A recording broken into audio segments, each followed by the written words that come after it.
The Los Angeles Unified School Board has voted to require screen time limits and encourage more pen and paper learning, becoming the first major school district in the country to take the step.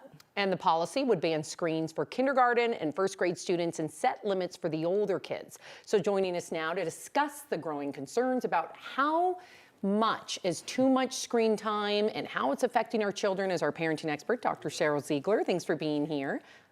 Thanks for having me. I'm like, how much is too much? This is a lot. Well, let's start with what they started with, right? Kinder and first. I love that they started there. That was a smart place to start because you don't want kindergartners not using their fine motor skills and doing things like drawing and the creativity, right? And even just taking your finger and physically touching the letters and then forming words. All of that is an important part of learning developmentally. So when you are looking at a screen and it's more passive or they gamify it, you can wait and maybe do that stuff much older, but kinder and first, I'm so glad that they realized that they're setting those kids up to not do as well if we continue to teach them in this way. And so that was a great first place to start. Makes sense. Talk to our parents though who say like, this is a high-tech world and kids need these tech skills. Are we setting them back by, starting at what, second, third grade? Yes.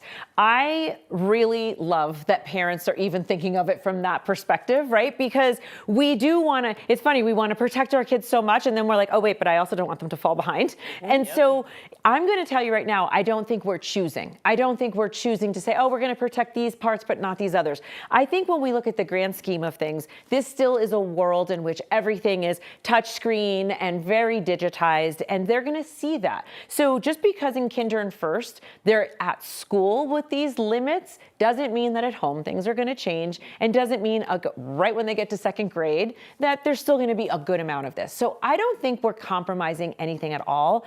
I think when we think about technology being a part of kids' lives, think of it as saying, what happened when we went from, a hardcover book to a workbook, a softcover book. Like, there's just different forms and ways of learning, and I think that's what's happening with them digitally.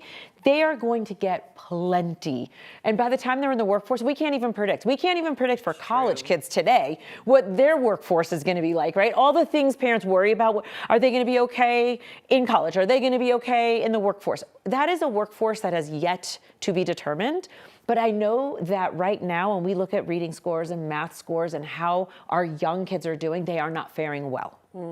That's concerning. Yeah. So what do you hope parents get out of this, especially if their kids are already at a very young age using screens at home? I think the real reminder around screen time limits, your first question, which, 2 and under is at 0. Nothing, right? And maybe 2 to 5 is maybe 30 minutes of high quality content. Not all content is created equal. And then if we stick again to like K1, 2, that sort of younger age, we're talking no more than an hour a day. And that it easily accumulates. And the other thing that was happening is these kids are learning at school on a screen. Maybe that was, even if it was just 2 or 3 hours, that's still half a school day, and then come home and then you're on it maybe for an hour or 2 more hours. Now all of a sudden you've got 5-year-olds watching 5 hours. Yeah. And almost don't know who's doing what.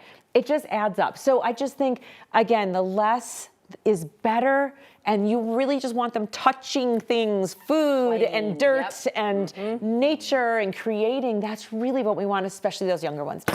Yeah, I'm glad we're having this conversation. Just the reminder is good, because you'll be like, this morning I'm in the kitchen trying to cook dinner for everybody because I'm here at work, and I just put on Bluey because my 2-year-old's like, Mommy, Bluey, and then the next thing you know, it's like 6 Bluey episodes. They're 8 minutes a piece, so it's not, they're little, but still that added up, and it was like 45 minutes of watching Bluey, and I'm like, that wasn't my intention. Yes, it's hard. It is. It's so hard. And it's designed. You're making dinner in the morning. I was. That is amazing. Story. But remember, it's designed to be this way, right? So it's not like anybody's a bad parent. It automatically rolls for a reason. Right. And so it's designed to be that way. So we're fighting a very big giant. And, just like you said, it's the awareness. It's the reminder tomorrow morning or when you're grocery shopping.